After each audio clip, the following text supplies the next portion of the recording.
In the lush canopy of the Kanto forest, the most important work happens in the dark. The soil here is rich and fertile, but it would suffocate without a caretaker. Enter the Diglett.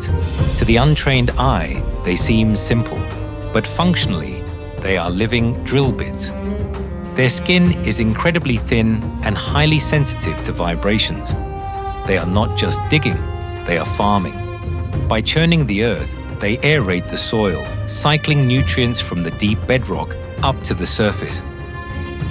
Where a Diglett tunnels, the forest thrives.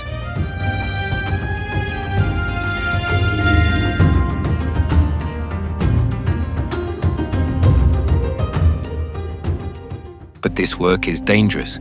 Exposed on the surface, they are prey. A sudden drop in air pressure warns of a dive bomber, a Pidgeot. The bird strikes with silent lethality, but the target is already gone. The Diglett engages in a sonic drive, liquefying the surrounding soil to vanish instantly.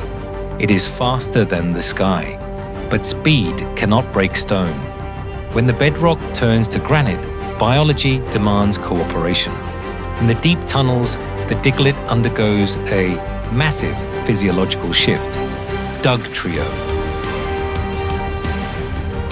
This is no longer a tunneler, it is a seismic machine. By vibrating their heads in alternating frequencies, they can pulverize solid rock into soft sand.